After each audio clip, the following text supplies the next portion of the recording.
ጥያቄ አለኝ እሱ እሺ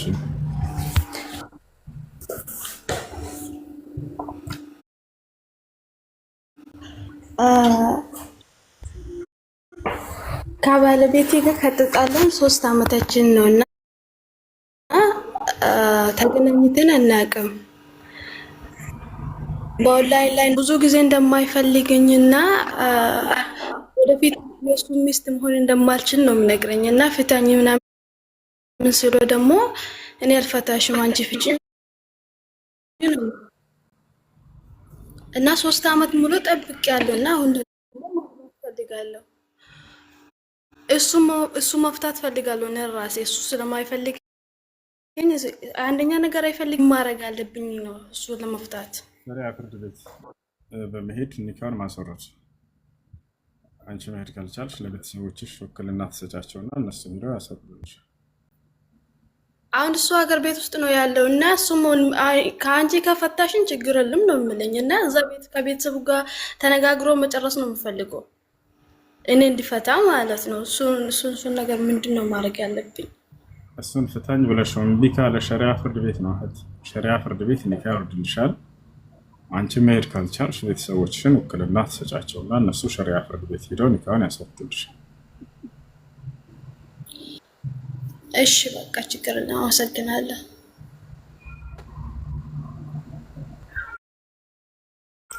ሰላም ሰላም። እንዴት ነው? እሱ ሰላም ነው? ደህና ነው አለ።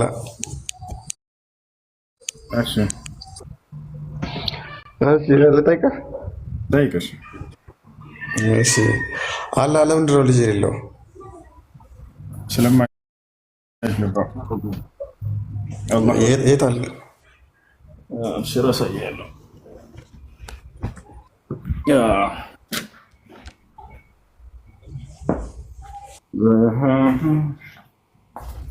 السلام عليكم ورحمة الله وبركاته. عليكم السلام ورحمة الله وبركاته. الحمد لله. وسو أبناء كلمة.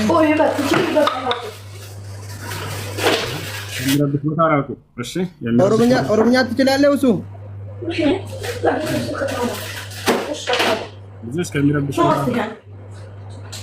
دمس نانو تفتو.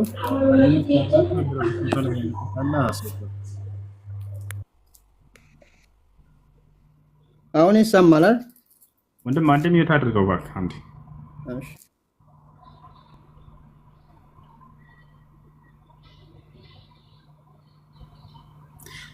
እሺ ቁርአን ይዛል ቶሚ ወይስ ላውጣ? ቨርሱን ንገረኝና እኔ አያለሁ። ችግር የለውም። እሺ ምዕራፍ 19 የማርያም ምዕራፍ የሚለው ላይ መጨረሻው ገጽ ላይ 19 ምዕራፍ 19 የማርያም ምዕራፍ ምን ይላል? እስቲ አንብበው፣ ቃል በቃል አንብበው። ስለማይገባው እንደሆነ ቃል በቃል ይናገራል እዚያ ጋር እኮ። አንብልኝ፣ አንብልኝ። ስለማይገባው አይቻያስ ስላላየሁት። እሺ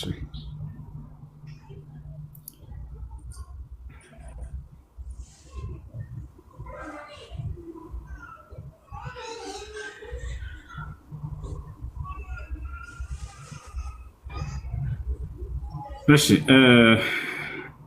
ምን ይላል?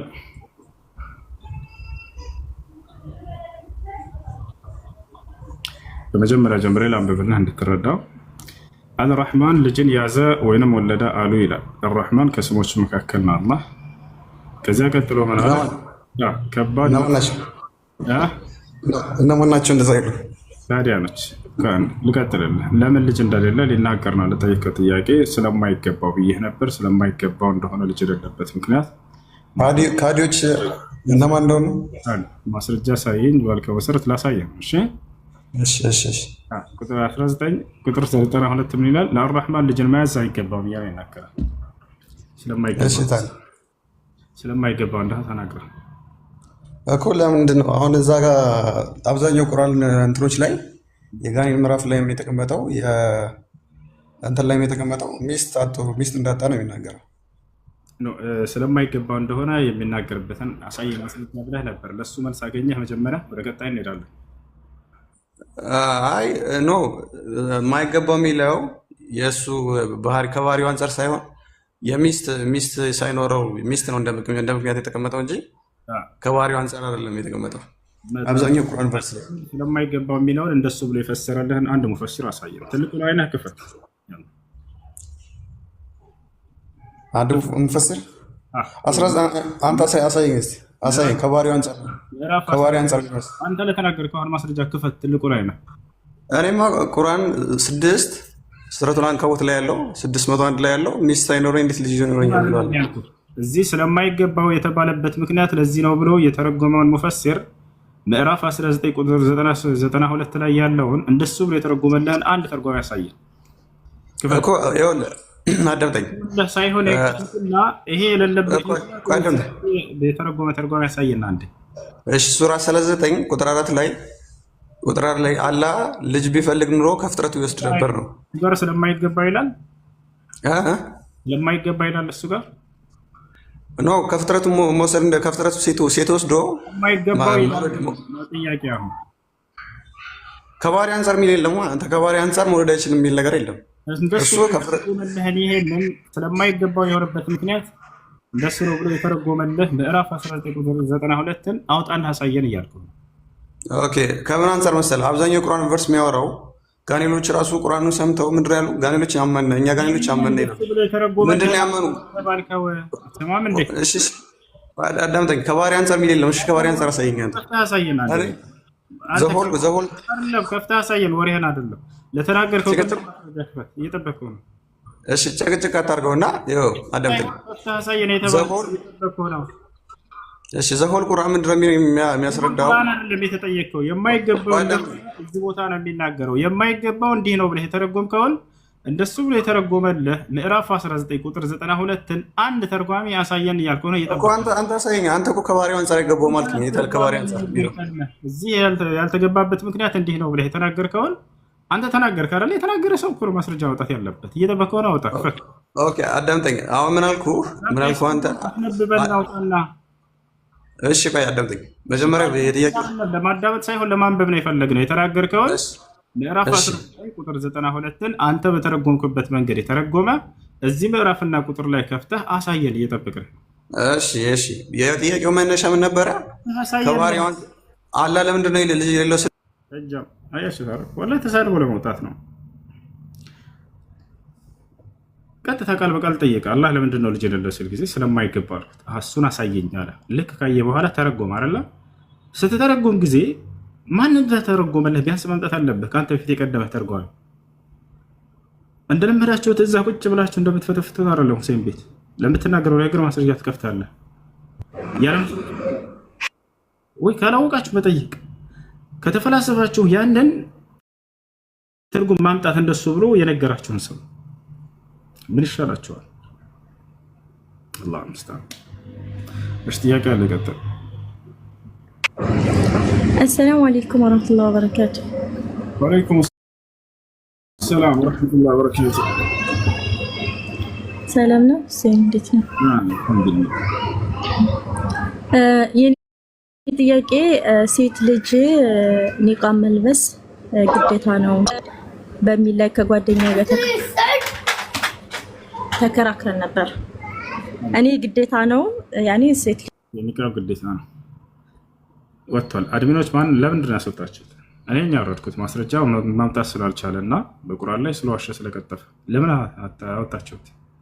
እስከወጣህ ድረስ አሱዬ እኔ ጥያቄ ልጠይቅ ነው። ሰላማዊ ሆኜ ልጠይቅ ነው።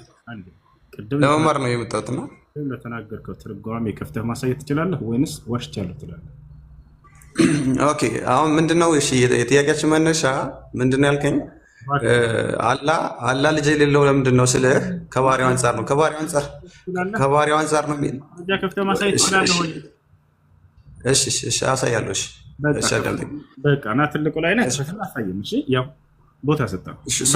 ሱራ 39:4 ክፈተልኝና እኔው 2 ላይ እንደማይገባው ብለህ የተረጎምከው ትርጓሜ 19:92 ላይ እንደሱ ብለህ የተረጎመልህን ከፍተህ አሳየና እንዴ ክፈተው እኮ አሁን ሱራ 19 ላይ ያለውና ሱራ 39 ያለው ላይ የእሱ ያለ ባህሪ ይለዋወጣል ካልከኝ ኦኬ፣ የሚለዋወጥ ባህሪ ያለው ብዬ እወስዳለሁ። 1992ን ክፈትና እንደሱ ቆመልህን አንድ ተርጓሚ ሱራ 19:4 ክፈተውና ከዛ ተመሳሳይ እንደሆነ ላሳየው። ለመጨረሻ ጊዜ እኮ ነው 1992ን ክፈተው አንድ ቁርአን ይዘሃል አለስኩም እኔ ስልክ እንትን። በጣም ጥሩ። ሱራ 1992 ላይ አምላክ አላህ ልጅ ስለማይገባው እንደሆነ ቃል በቃል አሳይቻለሁ አላሳየሁም? ስለማይገባው ማለት ነው ይላል አይልም ነው ጥያቄ የተጠየቀው። ምን ማለት ነው ስለማይገባው ማለት ነው? ጥያቄው መሰረት ስለማይገባውን የሚለውን ቃል አሳየኝ ብለህ ቅድም አሳይቻለሁ አላሳየሁም? ኦኬ አሁን አንተ ከባህሪ አንጻር ነው የማይገባው ወይስ ከምን አንጻር ነው? ንገረኝ። የማይገባው የሚለውን ቃል አሳየኝ ብለህ አሳይቻለሁ አላሳየሁም? አሳይተኛል። እሺ እኔ እሱን ቨርስ አየዋለሁ።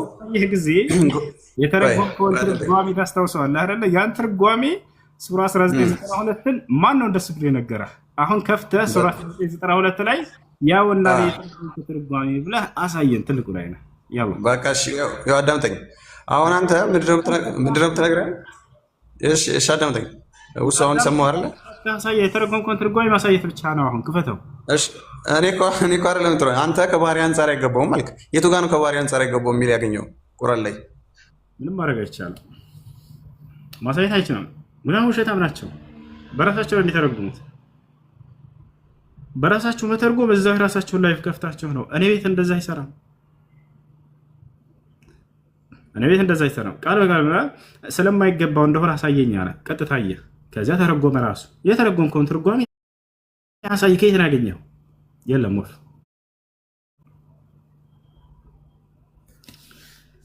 ካላወቃችሁ መጠየቅ፣ ከዚያ መዳመጥ። እንሞግታለን ካላችሁና ሀሳብ ካነሳችሁ የራሳችሁን ፍልስፍና ቁርአን ላይ ማስረጃ ማውጣት በቃ ቀላል እኮ ነው። ለምትናገረው ንግግር በቁርአን ላይ ማስረጃ ከሌለ አትናገረው። ያንን ቃል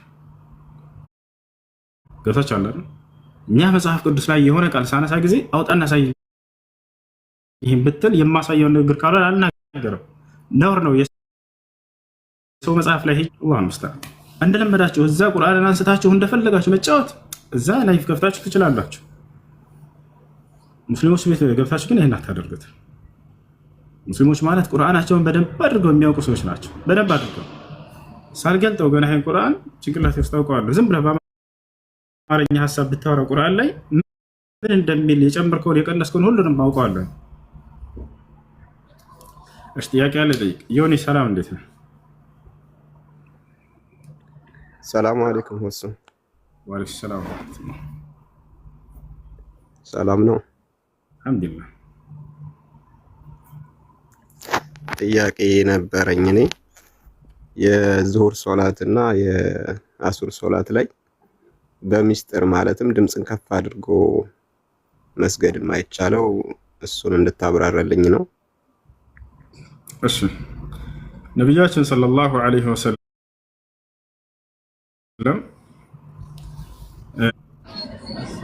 لأن النبي صلى الله عليه وسلم كان يصلي هكذا በዚህ መንገድ ሲሰግዱ ስለነበር ነው። ሐዲስ ላይ ምን አሉ እርሳቸው?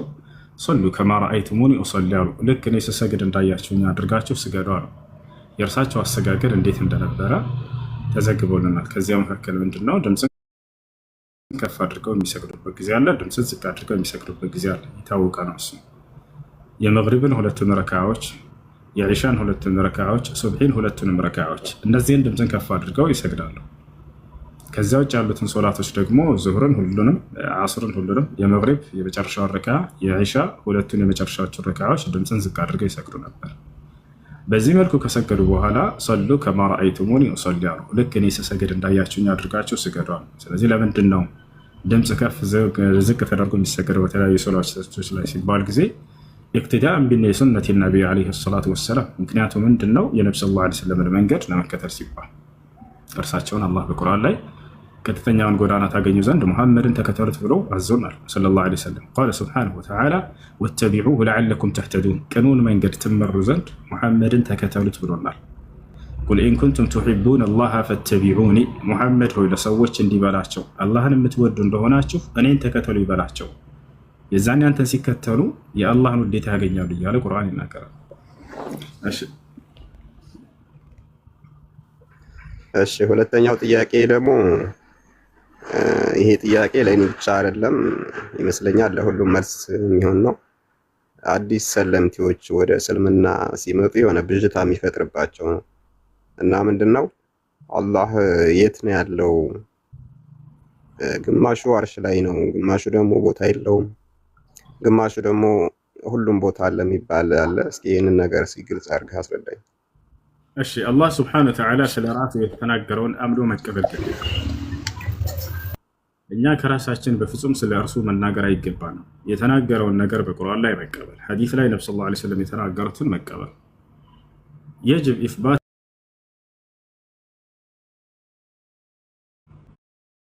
ومن غير تكييف ومن غير تمثيل ومن غير تعطيل አላህ ስለ ራሱ የተናገረው ከዚያ መካከል አንደኛው ምን የሚል ነው? እኔ ከአርሽ በላይ ነኝ ብሎ ቃል በቃል ተናግሯል።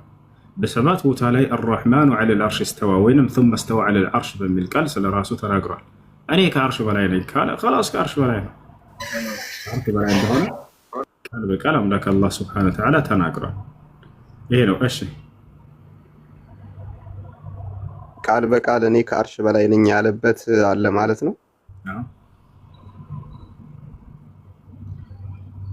الرحمن على العرش استوى ይላል። አዛኛው አምላካችሁ አላህ ከአርሽ በላይ ከፍ አለ እያለ ይናገራል። እሺ አመሰግናለሁ። እሱ ጀዛኩም አላህ ኸይር። አይ ሰላም አለይኩም ወራህመቱላሂ ወበረካቱ። ወአለይኩም ሰላም ወራህመቱላሂ ወበረካቱ። ኡስታዝና አልሙህተረም ሼክ ኡሱ አድናቂህ ነኝ። ሰላም መርሐባ አላህ ያክብርህ። አላህ ይወድሃለሁ። حبك الله الذي أحببتنا من أجله። እኔ አብዱልጀባር ይባላለሁ። ከአርሲ አሰላ አካባቢ ተወልጄ ያደኩ ልጅ ነኝ። አሁን ያለሁት አውሮፓ ነኝ። በጣም እከታተላለሁ። ጀዛከላሁ ኸይረን። አላህ አደብ ሰጠህ፣ ጸባይ ሰጠህ፣ ዒልም ሰጠህ። ማሻአላህ ዘደከላሁ ዒልመን ወአጅረን። አንድ ጥያቄ አለኝ። ኦሮምኛ ትችላለህ እንዴ? በኦሮምኛ ቢሆን አሪፍ ነበር። አፋን ኦሮሞን ቤኩ አፋን ኦሮሞ ችግር የለውም። እኔ ትንሽ እሞክራለሁ። አማርኛ በደንብ ባይችልም አሁን እዚህ አውሮፓ ውስጥ ትንሽ ባህላቸውም አመጋገባቸውም ትንሽ እንደኛ አይደለም ወይ እንደ ሙስሊሙ ሀገር አይደለም። ለምሳሌ ስጋ ልንገዛ ብንፈልግ ከሌላ ስጋ ጋር ተቀላቅሎ ነው የሚሸጠው ሱቅ ውስጥ።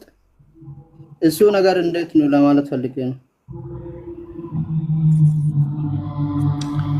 በዚህ ላይ ሐላል እንደሆነ ተጽፎበታል ወይም ደግሞ እስላማዊ በሆነ መንገድ የታረደ በሆኑ ምልክቶች ምናምን አሉት ወይንስ ዝም ብሎ ኖርማል ስጋ ነው? ዝም ብሎ አሁን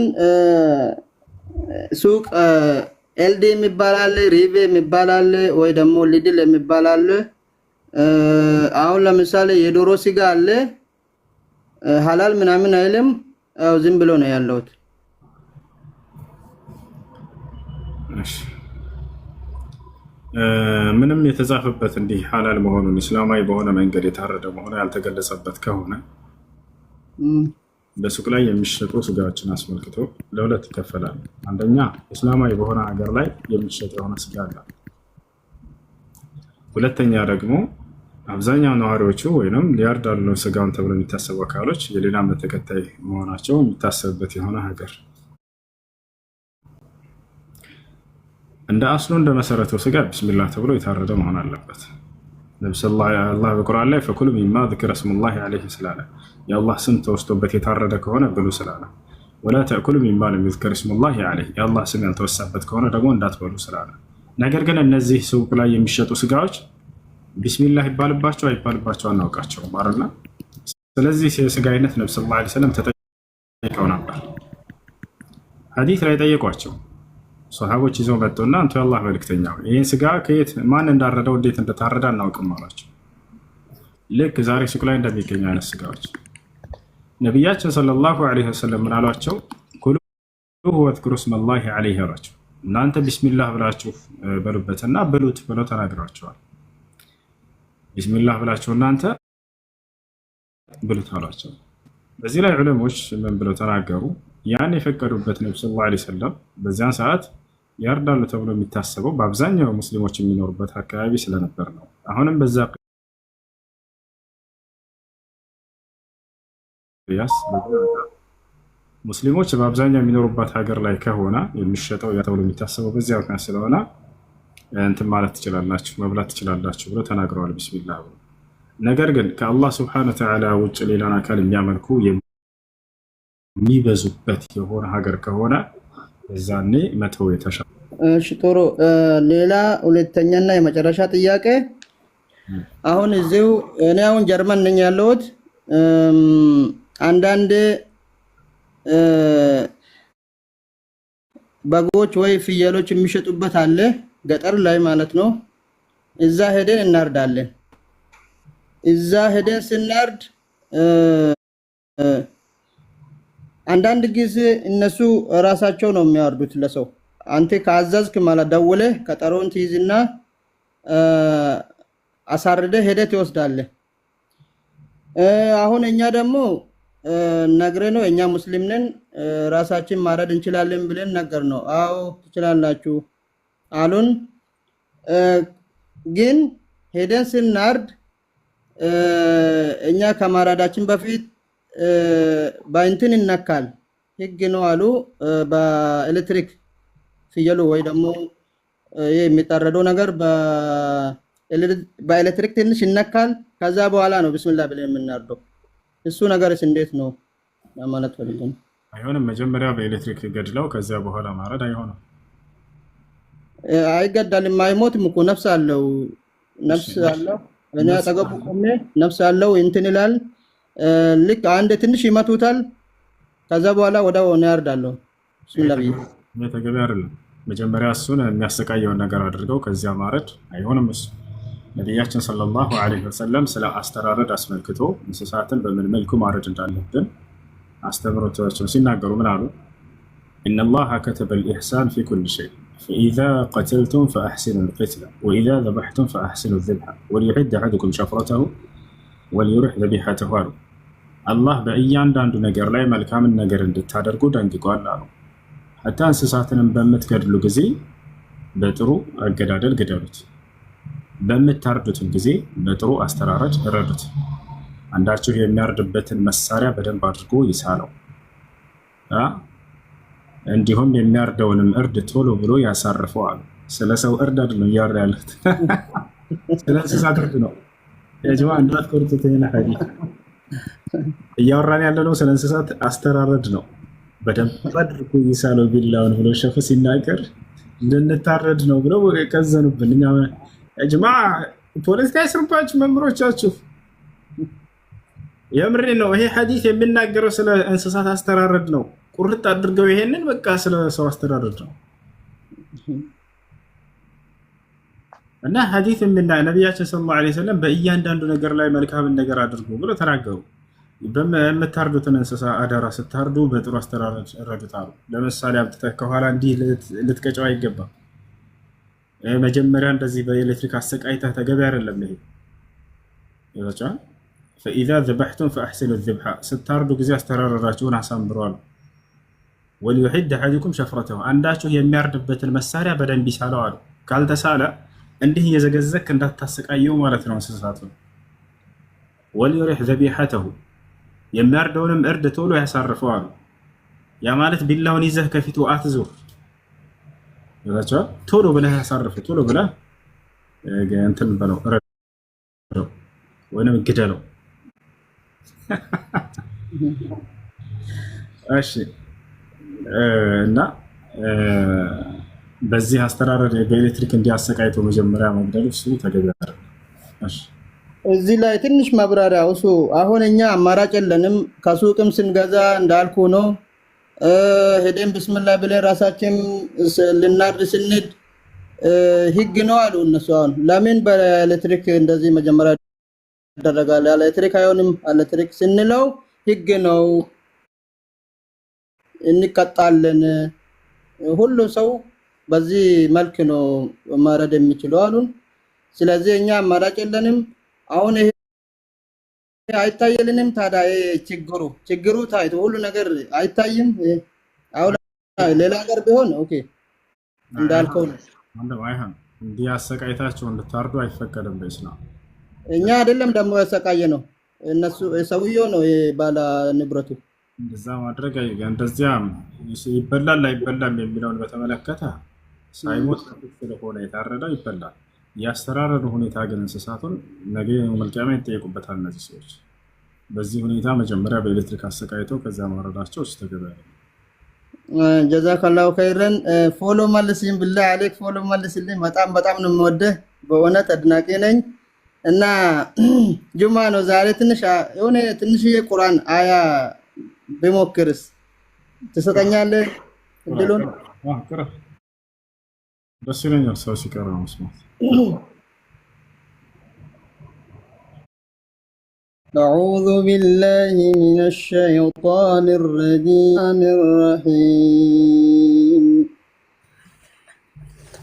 ألم تر كيف فعل ربك بأصحاب الفيل ألم يجعل كيدهم في تضليل وأرسل عليهم طيرا أبابيل ترميهم بحجارة من سجيل فجعلهم كعصف مأكول. ما شاء الله ما شاء الله ما شاء الله. الله يبارك فيك، الله يجمر الله، جزاك الله خير. جزاك الله خيرا، بارك الله فيك. አሁን ያው ስራ አለኝ ሊወጣ ነው። ኢንሻአላህ ሌላ ጊዜ እንገናኛለን። مرحبا مرحبا أمتك اشتي أمة ورمو سنجالة. يا نوت السنجالة نفجرات. أنا سنجالة دا. قلتوا ماشي. ورمو تلام دال إن شاء الله. بروجرام أرجلنا الناس استمر هالو. إن شاء الله إن شاء الله قلتهم. وانكم مقبابة أنا يبالال. ونتنا. إيش وندم مالهم. هاي. أشي. ጥያቄ አለ ይገጥ ለአንድ ሰው ገለቶ ሚና የሚባለው ለብዙ ከሆኑ ገለቶ ማን የሚባለው ትክክል ማለት ትክክል ተበቃ አድርገህ ያዝ ይዛል። እሺ መልካም ቀን። እሺ መልካም ቀን። ጥያቄ ያላችሁ ቀጥሉ። ሰላም አለይኩም። وعليكم السلام ورحمة الله وبركاته.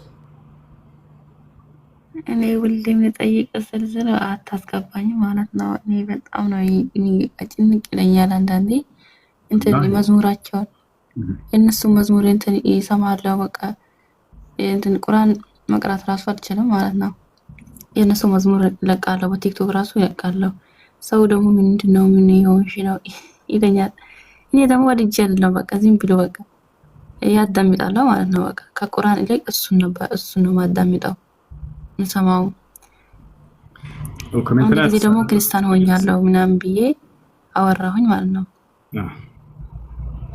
አውርቼ እንደዛ ኮሜንት ላይ ማለት ዝም በላት።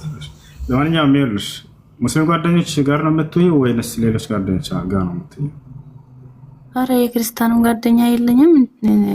እኔ ብቻዬን ነው ማዳም ቤት ነው የምሰራው። ያደግሽበት አካባቢ ምናምን እንደዚህ ተጽዕኖ ሊያደርግባቸው ይችላል። ምናልባት እንዳጠቃላይ እኔ ክርስቲያን ነኝ ብለሽ ተናግረሽ ከሆነ ሻሃዳ መያዝ አለብሽ። ከእስልምና ወጥተሻል። እኔ ክርስቲያን ነኝ፣ እኔ አይሁድ ነኝ ካለ አንድ ሰው ይሄ ከእስልምና ይወጣል።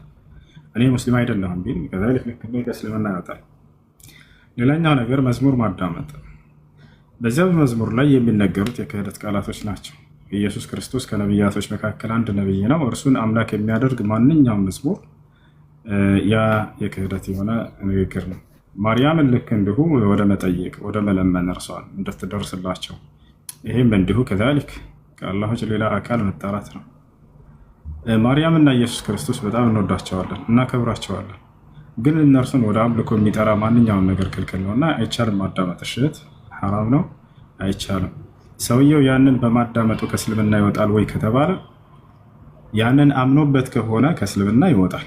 አዎ ይሄ መዝሙር ትክክል ነው፣ ኢየሱስ በሚል አምላክ ነው የሚለውን ጌትነቱን የሚናገር ማናቸውም ነገር ያን አምኖ ከተቀበለ ከእስልምና ይወጣል።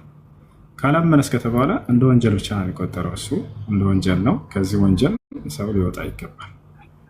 እሺና እህት አይፈቀድም። እሺ ከሙስሊም ጓደኞች ጋር ጓደኝነትን ፍጠሪ። እስላማዊ ትምህርቶችን በመማር ላይ ቀጥይ። አቂዳቸውን ወቁ። አቂዳቸውን በደንብ ብታውቁ ኖሮ ለተውሂዳቸው በጣም ልዩ ቅናት ይኖራችሁ ነበር። ልዩ ትኩረትና ቦታ ይሰጣችሁ ነበር። ለእስላማችሁ ትኩረት እንዲኖራችሁ ከፈለጋችሁ አቂዳን تمام.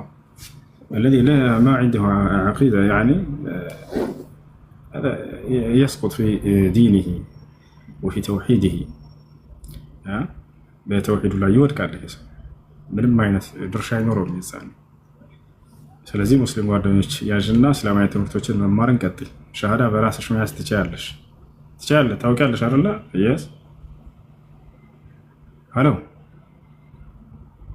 ሄሎ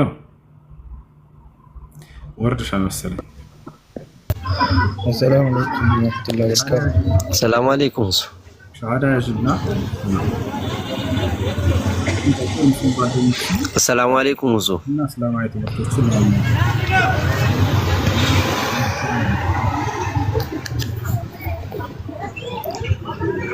السلام عليكم.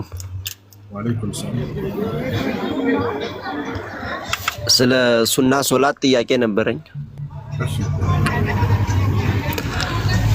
አዱሃ እኔ ኢትዮጵያ ነው ያለሁት ወደ ኦሮሚያ ክልል እና አዱሃ የምሰግደው ብዙውን ጊዜ ለስራ እንዲመቸኝ እያልኩ ከሁለት ሰዓት ላይ ምናምን ቁርስ በልቼ እንደወጣሁ ነው እና ሰዓቱ ትክክል ነው የምሰግድበት ሰዓት?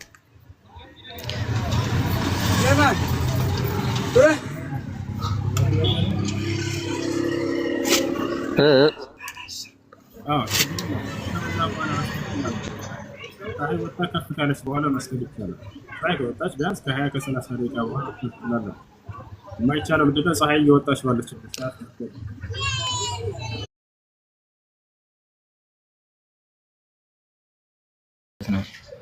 ከዛ በኋላ ተሽሎት ጊዜ አግኝቶ ግን ያልጾመ ምን ማድረግ አለበት?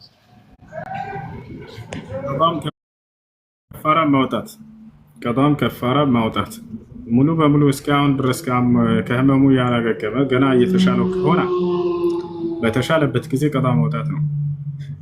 ግን ከዚያ በኋላ ተሽሎት ይሄ ሰው ዛሬ ነገ ቀዳ አወጣለሁኝ እያለ በመሳነፍ ምክንያት አሳልፎ ከሆነ ይሄ ሰው ቀዳም ከፋራ አለበት። እሺ ሁለተኛ ደግሞ እኔ ያለሁበት መስጊድ ማለት ከሰላት በኋላ ካሰለመተ በኋላ ኢማሙ ማለት ነው ድምጽ ከፍ አድርጎ አስተግፍሩላህ አላሁመ አንተ ሰላም ወንከ ሰላም ይላል። ምን እንዴት ይታያል?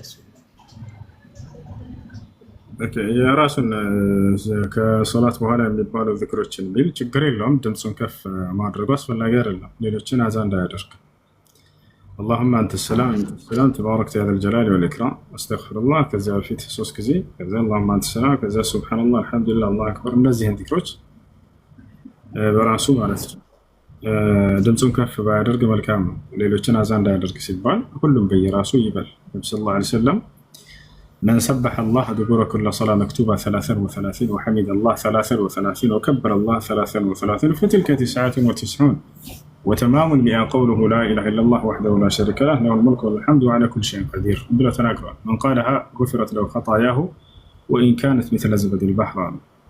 كقديتا صلاتك وعلى 33 ጊዜ سبحان الله ያለ 33 ጊዜ الحمد لله ያለ 33 ጊዜ الله أكبر ያለ እዚህ 99 ሲሆኑ መቶኛ لا إله إلا الله وحده لا شريك له እስከ መጨረሻ ያለ ያለፈ ኃጢአቱ ሁሉ ይማርለታል ብለው ተናግረዋል።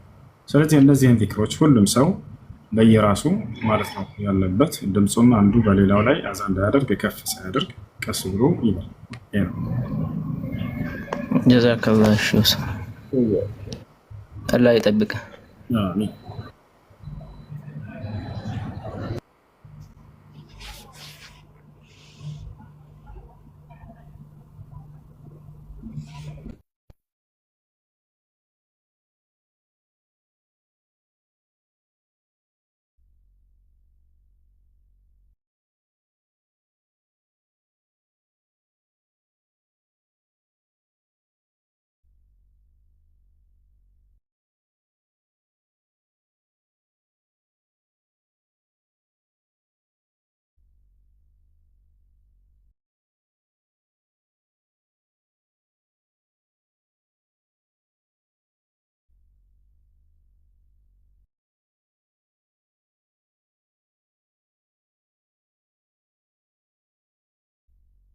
ቃታላቸው ከዚህ በፊት ጃቢር ቤት ያቀረቡትን ፕሮግራም ሁላችሁም ወዳችሁት ነበር። ማክሰኞ ቀን በማታ በኢትዮጵያ 3 ሰዓት ላይ ፕሮግራም አላቸው። ቪዲዮ ሰርቻለሁ። ግቡና ላይክ፣ ሼር፣ ሪፖስት አድርጉ። ሁሱ ጀዛከላ መርሐባ ወያኩም።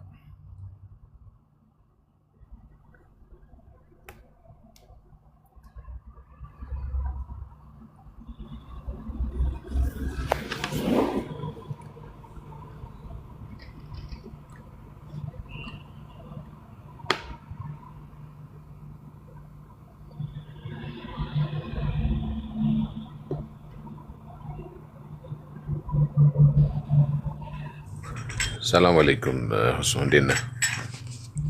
ወአለይኩም ሰላም። ሰላም ነው? አማን ነው? እንዴት ነው? ሰላም አልሐምዱሊላህ። እስቲ አፎን የጀናዛ አሰጋገድ ወይ ደግሞ በጀናዛ አሰጋገድ ላይ የሚደረጉ ዱዓዎችን እስቲ አንዴ አስታውሰኝ።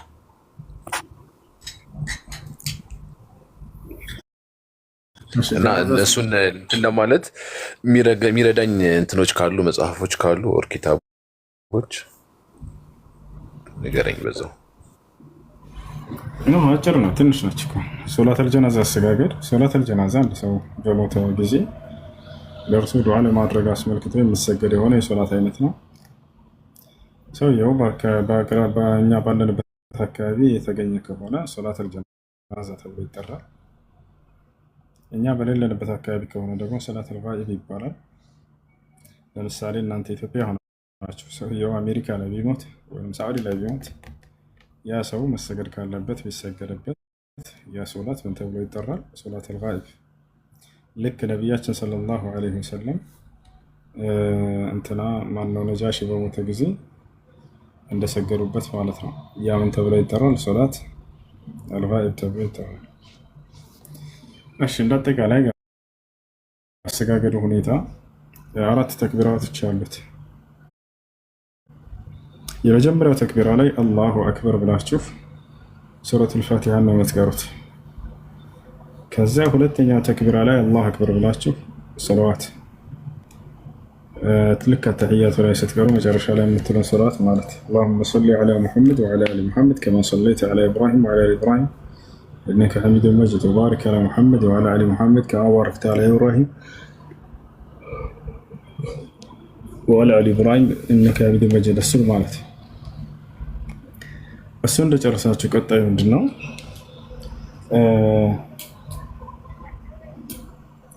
ለሰውየው ዱዓ ማድረግ اللهم اغفر له وارحمه وعافه واعف عنه واكرم نزله ووسع مدخله واغسله بالماء والثلج والبرد ونقه من الذنوب والخطايا كما ينقى الثوب الأبيض من الدنس اللهم أبدله دارا خيرا من داره وأهلا خيرا من أهله وزوجا خيرا من زوجه وقيه فتنة القبر وعذاب النار كزيال لا تكبيرا وينم بزيولي لأن أنت النار ولا لا تشونا لليل السوج دعاء مدرك اللهم اغفر لحينا وميتنا وشاهدنا وغائبنا وذكرنا وأنثانا اللهم من أحيته منا فأحيه على الإسلام ومن توفيته منا فتوفه على الإيمان أو على الإسلام كذابه على مجرشة تكبيرا الله أكبر كتبنا بغلا اللهم لا تحرمنا أجره ولا تفتنا بعده وفي رواية أخرى اللهم لا تفتنا اللهم لا تحرمنا أجره ولا تضلنا بعده إيه المعنى إنه صلاة الجنازة السرية برسرات. አዎ ጀዛከላ። ያው አረብኛዎቹን ካላነበብኳቸው እንደዚህ በሸምደዳ የሚያዙ ነገሮች አይደሉም።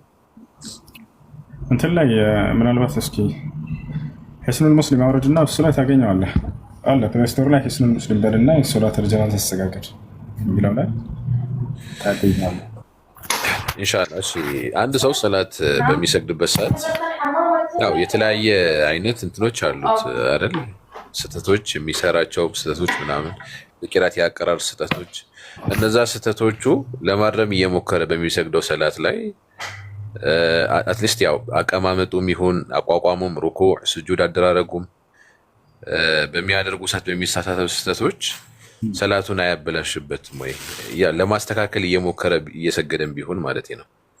እና እነዛስ ለማስተካከል የሆነ ተጨባጭ የሆነ ቪዲዮ ነገሮች ማግኘት ይቻላል የሰላት አሰጋገድን? እሺ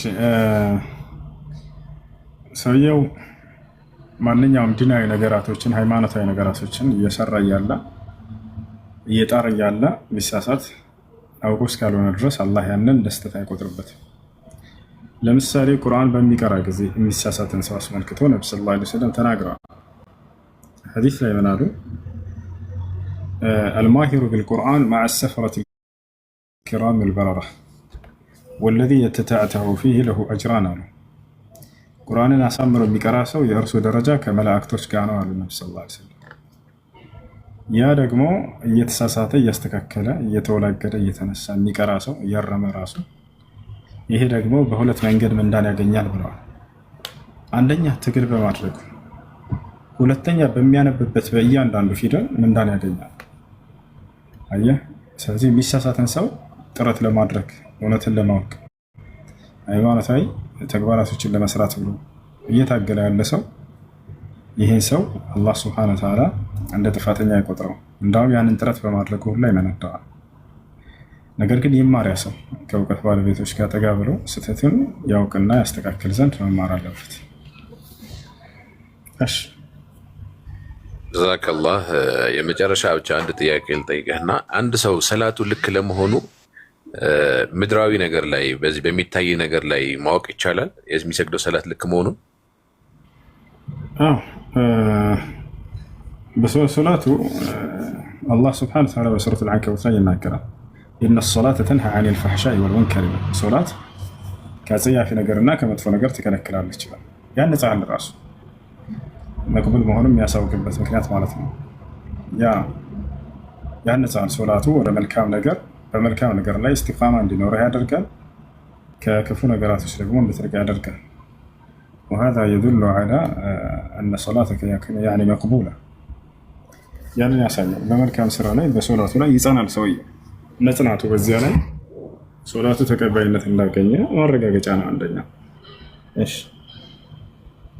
ጥያቄ ያበዛውብህ፣ ለሰጠኝ ጊዜ ሽኩረን። በመጨረሻ ስለ ወላጆች አኺራ በሄዱ ወላጆች ላይ ያው እንደ ልጅ የሚሰማን ነገር አለ።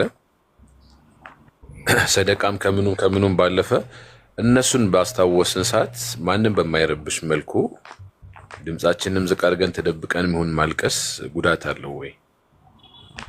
አውቃችሁ ሆን ብላችሁ ማልቀሱ ተገቢ አይደለም፣ አስፈላጊ አይደለም። ትዝ ብለው ግን ልታለቅስ ትችላለህ፣ በሷ አትወቀስበት። ነገር ግን ዝም ብሎ ማልቀሱ አስፈላጊ አይደለም። እሱ ዱዓ ማድረግ ነው ለነሱ የሚጠቅማቸው። ኢስቲግፋር ማድረግ፣ ሰደቃ ማድረግ፣ ሐጅ ማድረግ፣ ዑምራ ማድረግ። ሰሃቦች መጥተው ነብዩ ሰለላሁ ዐለይሂ ወሰለም ሊጠይቁ ነበር። አንድ ሰው እናቱ ሞተችበትና ለተወሰነ ጊዜ ተሰወረ፣ ጠፋ። ከዚያ ከቆይታ በኋላ ወደ ነብዩ ሰለላሁ ዐለይሂ ወሰለም ጋር መጣ። በጣም ጠፍቶ ነበርና የታበርክ ሲሉት ነብዩ ሰለላሁ ዐለይሂ ወሰለም ያ ረሱላህ ኢነ ኡሚ ቀድ ማተት አላቸው። እናቴ ሙታብኝ ነው የጠፋሁት አላቸው። ከዚያ ምን ጠየቀ? ስለ ለቅሶ ምናምን ሳይሆን የጠየቀው ኢነ ኡሚ ቀድ ማተት ፈለው አተሰደቁ ዐንሃ ሀል የንፈዑሃ ብሎ ነው የጠየቀው። ሰደቃ ባደርግላት ይጠቅማታል ብሎ ነው የጠየቀው። እያቸው ሰሃቦች ለእርሷ የሚጠቅማት ነገር ምንድን ነው ብለው ነው እንጂ ትኩረት ማድረግ ያለብን እኛ ማልቀሳችን ምናምን ወይ እሷን አይጠቅማትም ወይ እኛንም የሚጎዳንም ማነው እሷንም የሚመልስልንም ነገር አይደለም። ስለዚህ ያለው ለእርሷ የሚጠቅማት ነገር ላይ ትኩረት ማድረግ ነው። እሺ ከዚያ ሰውየው ሰሃባው አግብቶ ነበር፣ በዛ አግብቶ ነበር። ነቢያችን ሰለላሁ ዐለይሂ ወሰለም ነገራቸው፣ ደግሞ አግብቻለሁ አላቸው። ከዚያ ነብዩ ሰለላሁ ዐለይሂ ወሰለም ቢክራን አምሰይበን አሉት። ቢክራ ነች ያገባሁት ወይንስ ሰይባ ነች አግብታ የተፈታች ነች አሉት። ከዚያ በኋላ አይ ሰይበን አለ፣ አግብታ የተፈታች ነች አለ። ከዚያ ነብዩ ሰለላሁ ዐለይሂ ወሰለም ሀላ ተዘወጅተ ቢክራን ቱላዒቡከ ወቱዳዒቡሃ አሉት። ቢክራ ወይም ድንግል አታገባም ነበርን? የምታጫውታት የምታጫውትህ፣ የምትቀላለዳት የምትቀላለድህ ብለው ተናገሩ። ከዚያ ሰውየው ምን አለ? አይ ልጆች ስላሉኝ ነው ብሎ ተናገረ። ልጆች ካሉት የሰው ደግሞ ድንግል የሆነች ልጅ ቢያገባ አስቸጋሪ ነው ልጆቹን ለማሳደግ። ነገር ግን ያችኛዋ አግብታ የፈታችው ህይወትን ያየች ከሆነች ልጆቹን ልታሳድግለት ትችላለች። ከዚያ ነብዩ ሰለላሁ ዐለይሂ ወሰለም ነው እንዲህ ያሉት። በዛ ግን ከዚህ የምትረዱት አንድ ነገር ጨዋታና ምናምን ይሄ ነገር ከዛች ከመጀመሪያ ከጨዋታት ሰው ጋር በጣም እንትን ይላል። ሴት ልጅ የምታጫውታት የምትቀላለዳት ይወታቸዋላ። ሴት ልጅ የመጀመሪያ ህይወቷ ላይ የምታገኘው ሰው በትዳር ላይ የምታገኘው ሰው ድንግል ሆና ልትገኝለት ይገባል። ያ የመጀመሪያ የምታገኘው ሰው ለእርሷ የመጀመሪያ ሰው ጨዋታንም ሁሉንም ከእርሱ ጋር ነው የምታየው። ከዚያ በኋላ ያለው በሚመጣ ጊዜ ከመጀመሪያው ጋር የማነጻጸር ስራ ነው ጭንቅላቷ ላይ የሚመጣው። ይወታቸዋላ። ከዚያ በኋላ የተሻለ ነው ወይስ አይደለም ይሄ ሰው ከዚያኛው ጋር? ምክንያቱም ያ ሰው ጭንቅላቷ ላይ የሆነ ነገር አሳርፎ ሄዷል። ለዚህ ነው ነቢያችን ሰለላሁ ዐለይሂ ወሰለም ድንግል ልጆቻችሁን ቶሎ ብላችሁ መጥፎ ነገር ላይ ሳይሄዱባችሁ ዳሯቸው ብሎ የተናገሩት። ጥሩ ህይወት የሚገኘው የመጀመሪያ ሰው ጋር ብላ ከምታገኘው ሰው ጋር ይሆናል። እና ሰውየው ልጆች ነበሩት። ከዚያ በኋላ ድንግል ብትሆን ልታሳድግልኝ አትችልም እና ብዬ አስቤ ነው ብሎ ሌላ እንዳገባ ተናገረ። ወላሂ ይሄን ይመስላል። እሺ ልጆች መልካም ወአለይኩም ሰላም። እና ቅድም እኮ ዋይፋይ ነው ያስወጣኝ እኔ ማለት ነው፣ ያስቸግረኛል ዋይፋይ። እሺ ለማንኛውም በራሱ ሻራ ማስተቻለሽ። እሺ እና እኔ እንደዛ ነው ብለሽ ተናግረሽ ከሆነ ከዚህ በኋላ ሙስሊም ጓደኞችን ያዢ፣ እስላማዊ ትምህርቶችን በመማር አሳልፍ። እሺ በራሴ መያዝ እችላለሁ። እኔ በቃ ግን እሰግዳለሁ። ሰላት ግን ካለፈ ራሱ ይጨንቀኛል። ሰላት በእንትን ይሄ በትግልም ቢሆን እሰግዳለሁ። ሱናም ሳይሆን ዝም በቃ ፈርዱን እሰግዳለሁ በምንም ተአምር። ሙስሊም ጓደኞች ያዥና ከእነሱ ጋር ተቀላቅለሽ እስላማዊ ትምህርቶችን መማር ጀምረሽ። ኧረ እኔ በቃ ቤተሰብ ራሱ አለቀሰ ማለት ነው ይሄን ነገር ሲሰማ።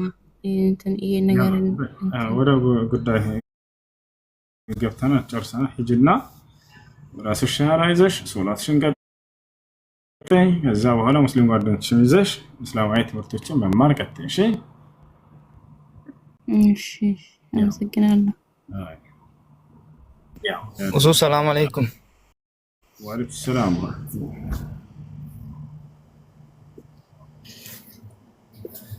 እኔ ጥያቄ አንድ ነበረኝ።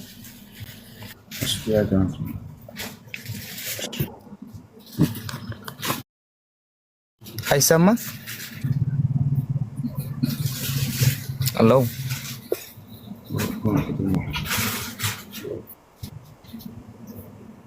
ይሰማል ወንድም? እሱ እንትና ሱቅ ላይ ለሚሸጠው እንትን ስጋ አሁን ለምሳሌ ሐላል ይላል፣ በሁሉም ላይ ሐላል ባልሆነም እንትን ላይ ሐላል የሚል ጽሑፍ ይጻፋል አያለው። እሱን ግን አሁን አሳማ ስጋ ለሙስሊም ሐራም ነው አውቃለሁ። ግን ያንን እንዴት ሐላል ብሎ መጻፍ እንደቻለ ግራ ገብቶኛል። ግን ሰው ሐላል ከሆነ ይበላል ለሙስሊም ይፈቀዳል ምናምን ብሎ እንዴት ሐላል ብሎ የአሳማ ስጋ ላይ ነው ሐላል ብሎ የጻፉበት? አዎ በአሳማ ስጋ ላይም እንትን አሁን እኔ የምኖረው ሳውዝ አፍሪካ ነው። አሁን በዛ ውስጥ እንትን የሆነ ባሎኒ ብሎ እንትን የሚጻፍ ነገር አለ። ባሎኒ ተብሎ የሚመጣል በሱ ላይም ሐላል ብሎ እንትን ያመጣል። እሱ እንትን ለሙስሊም ሐራም እንደሆነ አውቃለሁ። ግን በሱም ላይ ሐላል ብሎ የጻፈውን ሳይ በቃ እንትን ሶማሌዎች እንትን የሚያደርጉት ነው ይሄ ሐላል ነው ለሙስሊም ምናምን ብለው የሆነ ጓደኛ ነገረኝ። አይ እኔን ይሄንን አላምንም ብዬ ሲከራከረው ይሄ ሐላል ካለ ይበላል ለሙስሊም ይፈቀዳል ምናምን ብሎኝ ነበር። የአሳማ ስጋ መሆኑን ካወቅ እንዳትበላ። እሺ ሐራም ነው እሱ ሐላል ብለው ቢጽፉበትም እንኳን ስለዚህ አይቻልም፣ አይፈቀድም። አሁን በሌላ ላይ እንትን ይጻፋል፣ በሁሉም ላይ ይጻፋል ሐላል ብሎ እንትን ተብሎ ይጻፋል። ያ ሐራም መሆኑ የሚያውቀውን እንትን ይተዋለሁ፣ ግን አልበላውም። የትኛውንም ስጋ እንትን ሱቅ ለሚሸጠውን አልበላውም። ግን እኔ ለነገሩ እንትን ስላልገባኝ እንዴት ሐላል ብሎ ይጽፋሉ? ያ ሰው ግን ሐራም መሆኑን እያወቀ ሐላል ብሎ ስለጻፈ አይጠየቅም? ያኛው ሰው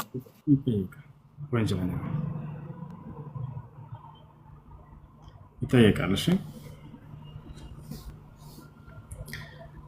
እሺ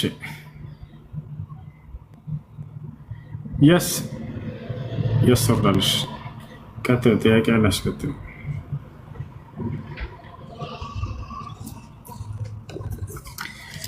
السلام عليكم. الحمد لله الذي جعل الأسرة نعمة تصام. خطبة.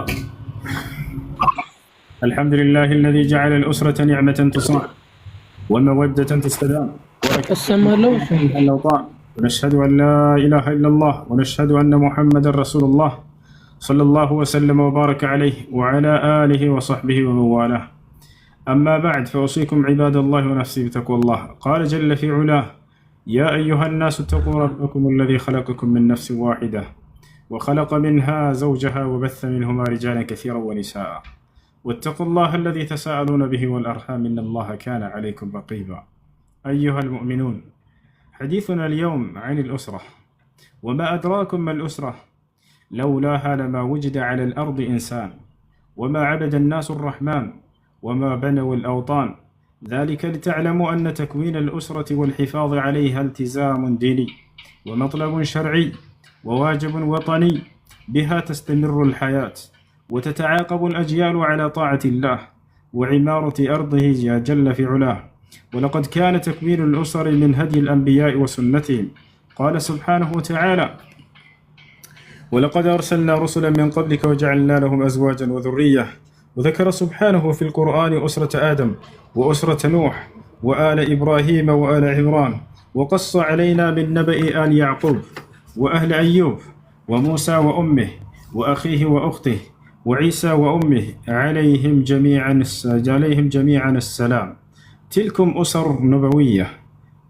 أسر نبوية ونماذج قرآنية ذكرها الله عز وجل لنا لنقتدي بها ونسير على دربها. أولئك الذين هداهم الله فبهداه مقتدي. ألا فجدوا في العناية بأسركم ووثقوا روابطها وقدروا قيمتها وصونوا أمانتها، فإن الله سائل كل راع عما استرعاه أحفظ أم ضيع، حتى يسأل الرجل عن أهل بيته، كما قال النبي صلى الله عليه وسلم. عباد الله، إن الأسرة شجرة مباركة يمتد ظلها ويستمر عبر الأجيال عطاؤها، كلما كثرت أغصانها وزادت فروعها، وأغصان الأسرة هم الأولاد، بهم تكتمل زينة الحياة الدنيا وبهجتها. المال والبنون زينة الحياة الدنيا، ولقد تضرع الأنبياء عليهم السلام إلى ربهم وسألوه الذرية وامتداد نسلهم لتستمر عبادة خالقهم وتكتمل بهجتهم وتستقر أسرهم. فقال إبراهيم عليه السلام: ربي هب لي من الصالحين. وقال زكريا عليه السلام: فهب لي من لدنك وليا يرثني ويرث من آل يعقوب واجعله ربي رضيا. ولأهمية الإكثار من الأولاد حثنا عليه النبي صلى الله عليه وسلم، فقال: تزوجوا الودود الولود فإني مكاثر بكم الأمم يوم القيامة. فما الذي يثنيك يا عبد الله عن كثرة الإنجاب؟ أتخشى من ضيق رزقهم أم تثقل عليك نفقاتهم؟ أما علمت أن العيال بركة، وما رزق أحد بالعيال إلا رزق، وما من مولود يولد إلا ويولد معه رزقه، علمه من علمه وجهله من جهله. قال سبحانه وتعالى: ومن أصدق من الله قيلا. وقال سبحانه وتعالى: نحن نرزقهم وإياكم، انظر إلى آبائك كيف توكلوا على ربهم وأحسنوا الظن برازقهم، فكثروا نسلهم مع قلة مواردهم وضيق عيشهم، فبارك الله في ذريتهم. قال سبحانه وتعالى: يا أيها الذين آمنوا اطيعوا الله وأطيعوا الرسول وأولي الأمر منكم. أقول قولي هذا وأستغفر الله لي ولكم فاستغفروه إنه هو الغفور الرحيم. الحمد لله وحده والصلاة والسلام على من لا نبي بعده. أما بعد، فيا أيها المؤمنون، إن الإكثار من النسل قوة لوطنكم وعز لمجتمعكم وذخر لكم في كبركم وفخر لنبيكم في آخرتكم. فما أهنأ من أكثر من أولاده، وما أشد فرحه بهم في كبره. فمنهم من يؤنسه بحديثه، ومنهم من يواسيه بماله، ومنهم من يشرفه بعلمه وخلقه ونجاحه وتفوقه ومكانته ومنصبه. ويا سعادة بيت يجتمع فيه الأجداد والأزواج والأحفاد، يتوارثون القيم ويتعاونون على أعباء الحياة، فيبارك الله لهم في أرزاقهم وأهليهم. وقد جعلت قيادتنا الحكيمة من عام 2026 عاما للأسرة، تقديرا لأهميتها وإيمانا بعظيم دورها وحرصا على رعايتها، لتكون كما وصفها ربنا سبحانه وتعالى ميثاقا غليظا. فلنعزز الروابط في أزهرنا، ولنكثر أولادنا، ولنربيهم على الإيمان بربهم والحفاظ على عباداتهم والتمسك بقيمهم وحسن أخلاقهم والحرص على هويتهم، ولنغرس فيهم حب الوطن وخدمته وطاعة قيادته والشعور بالمسؤولية تجاهه، ليكملوا مسيرة البناء ودرب العطاء. هذا، وصل اللهم وسلم على سيدنا ونبينا محمد خاتم المرسلين وعلى آله وصحبه والتابعين. وارض اللهم عن أبي بكر وعمر وعثمان وعلي وعن سائر الصحابة الأكرمين. اللهم إن رئيس الدولة قد أولى عناية لأسرنا في حاضرها ومستقبلها لإسعادنا، فاجعلنا أوفياء لعهده طائعين لأمره قائمين بحقه. وأسعد اللهم أسرنا واملأ بالألفة حياتنا، وارزقنا الذرية الطيبة التي تتمسك بدينها وجميل أخلاقها وتعتز بوطنها وتعرف بتفوقها وتميزها. اللهم بارك لنا في أولادنا واجعلهم قرة أعين لنا، ووفقهم في دراستهم وعلمهم وجميع شؤون حياتهم. اللهم يا من قلت وقولك الحق، يهب لمن يشاء إناثا ويهب لمن يشاء الذكور، أو يزوجهم ذكرانا وإناثا ويجعل من يشاء عقيما، إنه عليم قدير. يا واسع الفضل والنعماء، يا كريم العطاء، يا من بيده خزائن الأرض والسماء، يا من رزقت زكريا ولدا بغير حساب، ارزق المحرومين من الذرية. اللهم وفقهم لأسباب علاجهم، وأسعد قلوبهم، وكثر نسلهم، وهب لهم من لدنك ذرية طيبة إنك سميع الدعاء. اللهم اجعلنا بك مؤمنين ولك عابدين، وبأسرنا مهتمين، وبوالدنا بارين، وارحمهم كما ربونا صغارا يا أرحم الراحمين. اللهم احفظ دولة الإمارات وتولها برعايتك وحطها بعنايتك يا رب العالمين.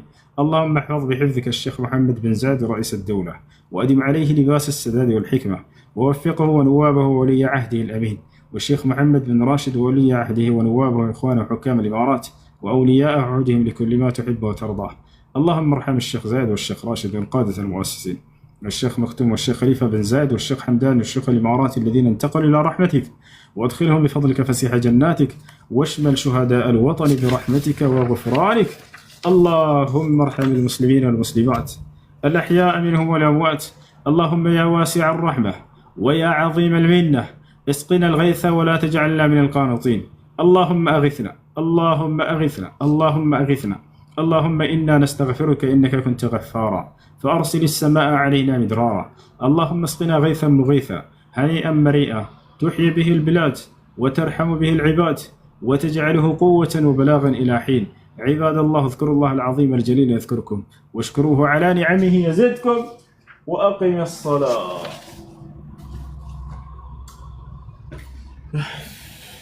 أقم الصلاة، أقم الصلاة، أقم الصلاة. تنمش نقرأ سنقرأ القرآن، تنش نقرأ بما نبز نقرأ بسودانيا لبس سودانيا ጎረቤት ሀገር ሱዳን በአቡበክር ሻጥሪ ወይስ በሱዳን ወይስ በራራ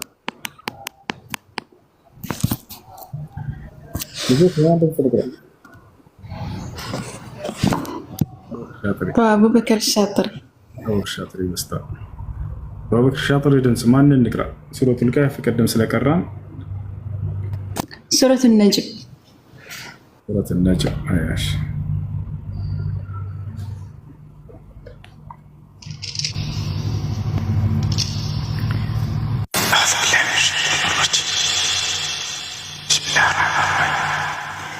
والنجم إذا هوى ما ضل صاحبكم وما غوى وما ينطق عن الهوى إن هو إلا وحي يوحى علمه شديد القوى ذو مرة فاستوى وهو بالأفق الأعلى ثم دنا فتدلى فكان قاب قوسين